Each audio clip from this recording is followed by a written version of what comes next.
Good morning, my people. Hope everyone is doing good. So, today I want to speak to mothers.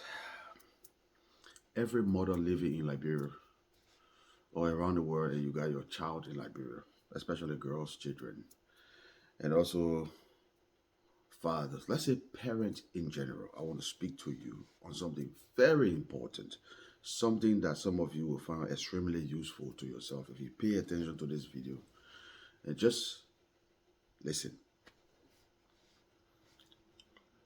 For those of you who got your girls' children going to school in central Monrovia, especially where you have all these offices. Hmm?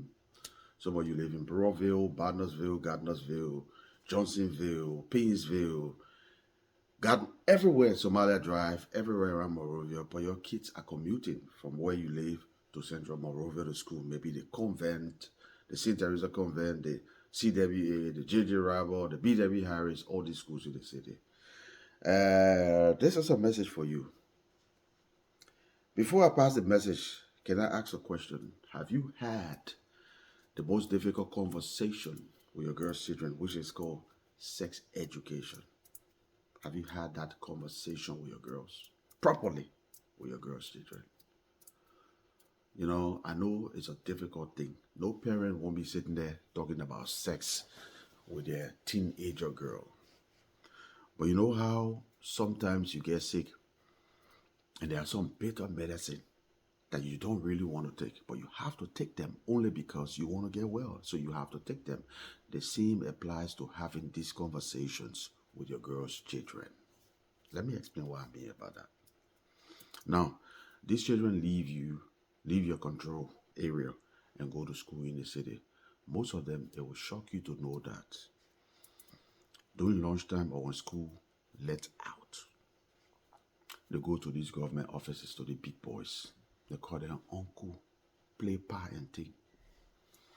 And these guys, most times, they exploit these children. Let's are going somewhere. They exploit these children sexually. Most times they do that. Now, you will visit some big people office. You will see some of the children in their uniform sitting waiting for them to be ushered in when their time comes to see this big person. Maybe the person, yeah, you can't talk to me. I put your way there, carry that one in your office. Someone will bring that children and right on the decks and do what they're supposed to do with them. And guess what? The most carrier of diseases and viruses in that country are the big people. You know why I say it's the big people? Because they got job, they got name, they got small money, they can afford to misbehave. And when I say misbehave, you know what I mean.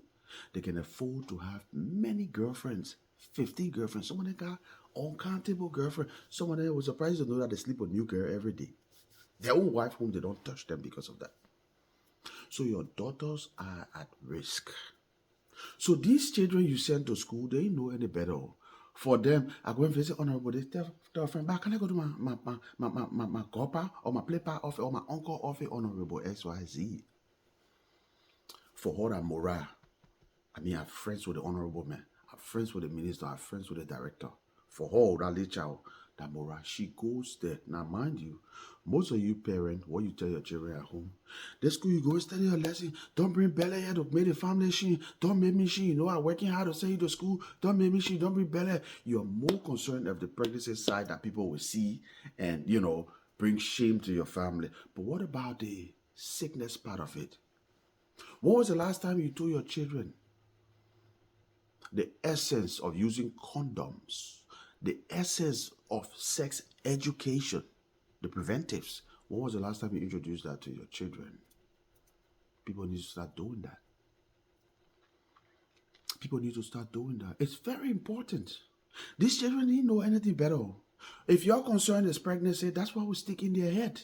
That's why they take from their parent. I'll make sure I get pregnant. And even someone then go to the extent trying to prevent pregnancy and kill themselves in the process.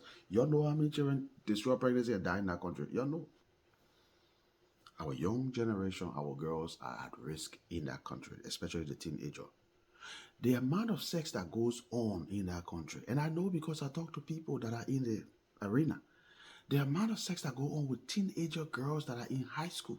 Especially the one you see got mature body, but they're small in age. It will shock you. It will shock you. So I think it's about time that parents start having this difficult conversation. Not only preventives for pregnancy, but also for STDs and STIs. The diseases, the killer. We need to have it with our children. You need to start sitting down. Maybe some of you mother watching me now feeling guilty that you never had a conversation with your daughter. But I think this is a time to sit your daughters down, talk to them. And these big men, when you respect themselves, they'll be telling their friend, I'm my niece, or I'm her uncle, my niece coming visit me today. That they get in that office, lock that office, bring her down on that table, and please his ego. Oh yes, we know that. That's simple thing now. But then leaving the leg at risk. And most times, some of them too, they know they say good on their medication, but they don't care. They're heartless. They destroy that leg before she grows up. They will do that. Oh yes, they will do that. So people need to be very careful. You need to talk to your girls' children, especially the sassy one. I lived in Monrovia for so long and I saw how the little children there, especially that St. Teresa convent. I don't want to be stigmatized in school. But the little girls that go down, they're too sassy. Y'all bear me witness for that. They can get sassy most of the time. I don't know if it's has changed now. It was like a culture. Now all the BB school, when they let out from school, they're not going home. You see them from office to office, office to office, office. But they know any better now. They don't know any better. They think they know. Especially when they get to the teenage stage. Oh, that the stage where the children think they know more than you, the parent. So this conversation is a must. The organizations, the women groupings and organizations we have in Liberia, I don't see them talking much about these things. They base the thing on one factor. I'm not trying to stigmatize, and so I'll not go in depth with that. I'll just make my contribution, my people. You'll be teaching your children. You'll tell them the risks around hanging behind these government officials. Why am I saying this? I know times are hard. And the harder times gets, the worse the children get in terms of desperation for l'argent, for money. They're desperate. So they'll get in the street. Being friends with ministers that are sleeping with them, and they will sleep with them all kind of way. Everywhere. From the front, from the back, you know what I mean. They will destroy your kids. So your concern should not be just the pregnancy. You should tell them the risks, the life-taking risk, the life-ending risks they're taking. You need to speak to your kids about it. I thought about this and I said I would talk about it. I was driving to work 2 days ago and I was on the phone with one of my friends. She's not in Liberia anymore. And she was telling me all these things. She says, well, you know, this thing goes on in Liberia. I said, oh yeah, you just remind me. I know about this thing. And then after we had a conversation, I said I will have time to just briefly talk to you parents. Talk to our girls. Very important. Talk to your daughters. Sit them down. Tell them everything. Those BB people, they just, but now what is it, 20, 50, or even $100 to get these children? What is that compared to these children? Precious life. It's nothing. So please talk to your kids. That's my advice to you all. My name is Will Debo. I'm the voice of the voiceless. I'm your humble servant. And I am that guy. Nizu, Nizu, Nizu. Let me go to work. Yeah.